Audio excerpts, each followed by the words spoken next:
दोस्तों क्या आप जानते हो आर्नोल्ड श्वार्ज़नेगर वर्ल्ड के जाने माने मशहूर मूवी स्टार और एक बॉडी बिल्डर एक हाई फाई नहीं बल्कि एक मिडिल क्लास फैमिली से बिलोंग करते थे। उनके पिता खुद एक एथलीट थे और हमेशा से वो आर्नोल्ड को एक स्पोर्ट्स पर्सन या फुटबॉलर बनाना चाहते थे। दोस्तों 14 साल की उम्र में जब एक दिन आर्नोल्ड के कोच उनको जिम ट्रेनिंग के लिए लेकर गए तब उनको वहाँ बहुत अच्छी वाइब आई। वो लोगों की फिजिक्स को देखकर काफी ज्यादा खुश हुए और उनको भी धीरे धीरे जिमिंग में इंटरेस्ट आने लगा और 16 साल की उम्र में उन्होंने डिसाइड कर लिया कि उनको एक बॉडी बिल्डिंग प्रोफेशनल बनना है और 16 साल की उम्र से ही उन्होंने अपनी बॉडी पर धीरे धीरे काम करना शुरू कर दिया और एक ऐसी बॉडी तैयार कर ली जिसको देखकर लोग आज भी इंस्पायर होते हैं। और दोस्तों अपने इस बॉडी बिल्डिंग के करियर की वजह से वो एक सक्सेसफुल एक्टर, प्रोड्यूसर और साथ ही साथ कैलिफोर्निया के 38 गवर्नर भी बन पाए। तो दोस्तों आर्नोल्ड के साथ ऐसा इसलिए हुआ क्योंकि उन्होंने अपना वाई और वॉट बहुत ही जल्दी क्लियर कर लिया था और अपने पूरे करियर में वो उसी वाई को पूरा करने के लिए उन्होंने एक स्ट्रॉन्ग हैबिट को बिल्ड किया और एक सक्सेसफुल इंसान बन पाए। दोस्तों स्टीव जॉब्स का कहना है,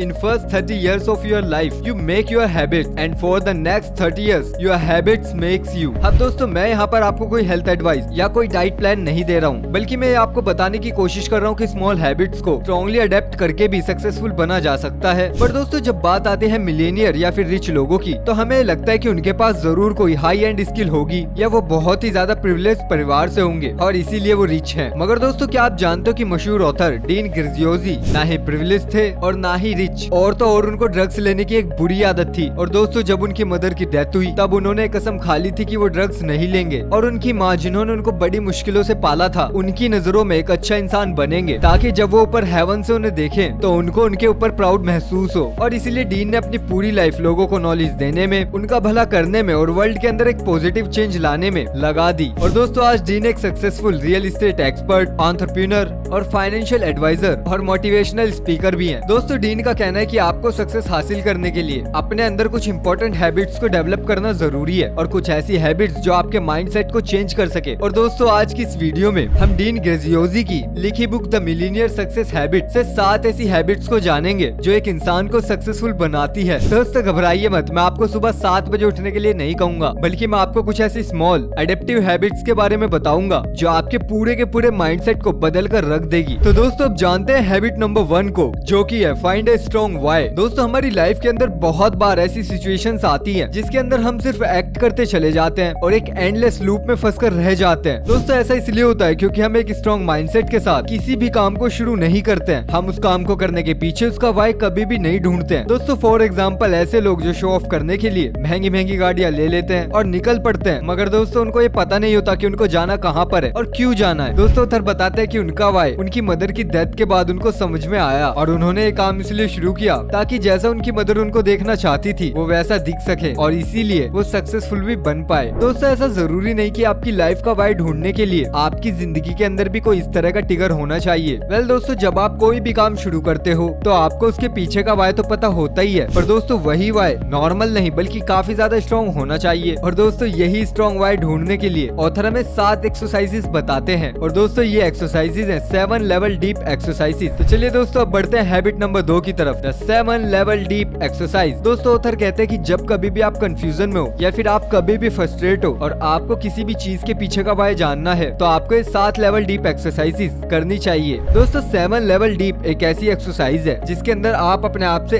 एक सवाल 7 बार पूछते हो और वो सवाल है वाई। फॉर एग्जाम्पल दोस्तों सबसे पहला क्वेश्चन आप अपने आप से पूछो कि आप मिलियनेयर क्यों बनना चाहते हो। तो दोस्तों मे बी आपका आंसर ये हो सकता है कि मैं अपनी लाइफ के अंदर फाइनेंशियली फ्री बनना चाहता हूँ। फिर दोस्तों जब आपको अपने पहले क्वेश्चन का जवाब मिल जाए तो अपने आप से सेकंड क्वेश्चन ये पूछो कि आप फाइनेंशियली फ्री क्यों बनना चाहते हो। अब दोस्तों इसका आंसर ये हो सकता है कि आप अपनी और अपनी फैमिली की लाइफ बेहतर बनाना चाहते हो या फिर उनके साथ ज्यादा टाइम स्पेंड करना चाहते हो। फिर दोस्तों तीसरा क्वेश्चन ये हो सकता है कि आप अपनी फैमिली के साथ टाइम स्पेंड क्यों करना चाहते हो या फिर अभी आपकी लाइफ के अंदर करंटली ऐसा क्या है जो आपको पसंद नहीं आ रहा है। और दोस्तों ऐसा करते करते जब आप 7th क्वेश्चन का आंसर दोगे तो उसका रिजल्ट काफी ज्यादा इमोशनल और पावरफुल होगा और ये हैबिट आपको आपका स्ट्रॉन्ग वाई ढूंढने में हेल्प करेगी। Habit number 3, feed the hero inside not the villain. दोस्तों डीन हमें बताते हैं कि फिल्मों की तरह हमारे अंदर भी 2 तरह के वुल्फ होते हैं जो कि बहुत ही ज्यादा भूखे होते हैं। एक होता है हीरो और एक होता है विलन वुल्फ। दोस्तों विलन वुल्फ बहुत ही ज्यादा नेगेटिव, कनिंग, जेलस और बहुत ही ज्यादा हेटफुल होता है। वहीं दोस्तों हमारा हीरो वुल्फ काफी पॉजिटिव, एम्बिशियस, ऑनेस्ट और हेल्पफुल होता है। अब दोस्तों अगर हम दोनों वुल्फ के अंदर लड़ाई करवाएं तो कौन सा वुल्फ जीतेगा? इसका आंसर ये ये है कि जिस वुल्फ को आप फीड कराओगे, इसलिए ऑथर कहते हैं कि हमें अपने अंदर के छुपे हुए हीरो को बाहर निकालने के लिए उसको फीड कराना होता है। लेकिन हम क्या करते हैं, हम उल्टा करते हैं। ना चाहते हुए भी हम अपने अंदर के विलन को फीड करते रहते हैं और अपने मन के अंदर दूसरों के लिए हेट, एंगर और एक नेगेटिव भावना बनाते रहते हैं। जबकि दोस्तों हमें ऐसी हैबिट्स को अडॉप्ट करना चाहिए जिससे कि हम अपने अंदर के विलन को नहीं बल्कि हीरो को जगा सकते हैं। अब दोस्तों इसके लिए हमें दो चीजें करनी होंगी। पहली, stay away from negative media. दोस्तों आजकल हर इंसान पॉजिटिव से ज्यादा नेगेटिव मीडिया को देखना पसंद कर रहा है और दोस्तों वो इंसान हर वो चीज देखता है जिससे वो खुद को छोटा समझने लगता है और इसी तरह हम अपने अंदर के विलन को फीड कर रहे होते हैं। दोस्तों ऑथर कहते हैं कि जब आप अपने अंदर के विलन को फीड कर रहे होते हो तब आपको एक 30 डेज का नो न्यूज और नो नेगेटिव कंटेंट प्लान बनाना चाहिए जिससे कि आप अपने हीरो को फीड कर पाओ और आप अपने विलन को भूखा मार दो। Second number, focus on your strength not on your weaknesses. दोस्तों दूसरी एक्सरसाइज के अंदर ऑथर हमें अपनी वीकनेसेस पर नहीं बल्कि अपनी स्ट्रेंथ पर काम करने के लिए बोलते हैं। दोस्तों अब हम सभी लोगों को विलन वुल्फ कहीं न कहीं ऑटो पायलट पर फीड करता रहता है क्योंकि दोस्तों बचपन से ही हमारा माइंडसेट होता है कि हमें हमेशा हमारी गलतियों को सुधारना चाहिए और उसके ऊपर काम करते रहना चाहिए। वेल दोस्तों मैं ये नहीं कहूंगा कि ये गलत है, हमें गलतियों से सीख जरूर लेनी चाहिए पर उनको सुधारने में टाइम वेस्ट नहीं करना चाहिए बल्कि अपनी स्ट्रेंथ के ऊपर फोकस करके अपने आप को भीड़ से अलग करना चाहिए। ऐसा करके आप एक स्ट्रॉन्ग माइंडसेट डेवलप कर पाओगे और अपने अंदर के छुपे हुए हीरो को जगा पाओगे। Habit number 4, create confidence with 3 C's। दोस्तों एक रिच माइंडसेट को क्रिएट करने के लिए आपके लिए सबसे ज्यादा जरूरी है सेल्फ कॉन्फिडेंस। फॉर एग्जाम्पल आप जब भी किसी रिच या फिर सक्सेसफुल इंसान को देखते हो तब आप तुरंत उससे इन्फ्लुएंस हो जाते हो और उसकी सक्सेस स्टोरी से अपनी स्टोरी को रिलेट करने लग जाते हो। और दोस्तों ऐसा इसलिए होता है क्योंकि उनकी हर एक बात के अंदर बहुत ज्यादा दम होता है और जब वो बोलते हैं तो इतने ज्यादा कॉन्फिडेंस के साथ बोलते हैं कि सामने वाला बंदा इन्फ्लुएंस डेफिनेटली होगा।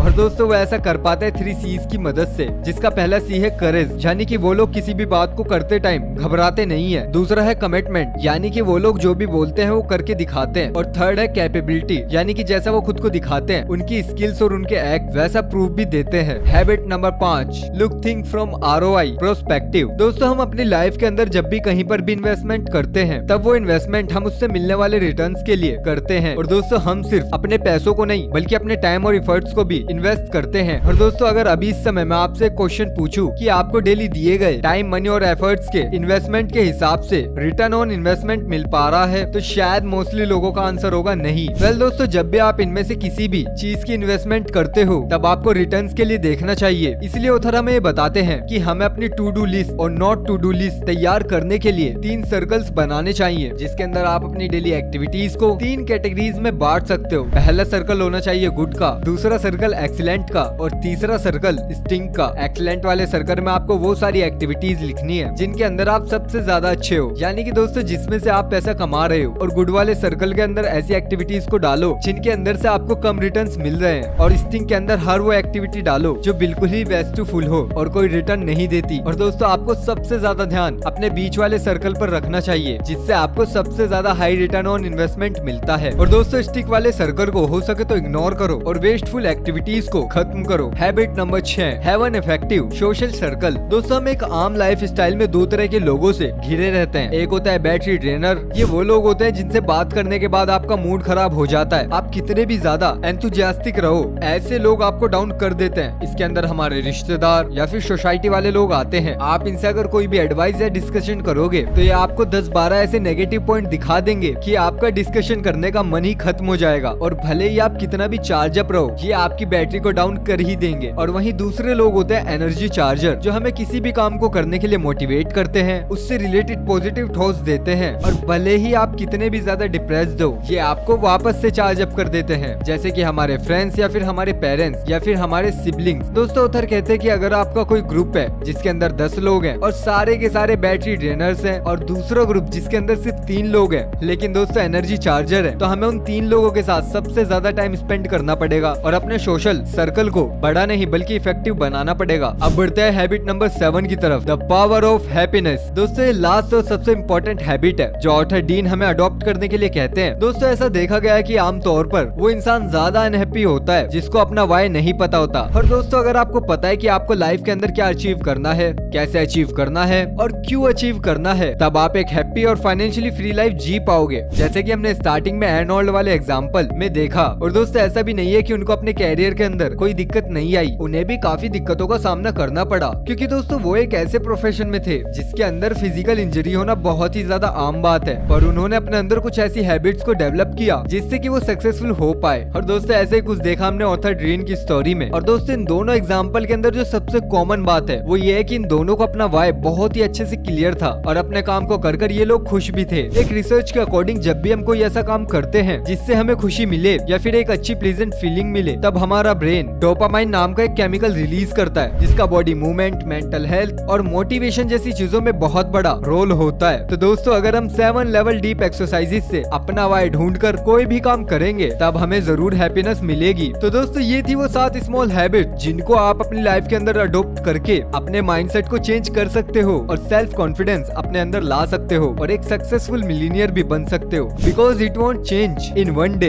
But one day it will change. तो दोस्तों ये थी हमारी आज की वीडियो। आई होप आपको इन्फॉर्मेशन पसंद आई होगी और अगर आपको इन्फॉर्मेशन पसंद आए तो प्लीज यार चैनल को सब्सक्राइब कर दो, वीडियो को लाइक कर दो। मिलते हैं बहुत जल्द आपसे अगली वीडियो में, तब तक के लिए बाय बाय, अपना ख्याल रखिएगा।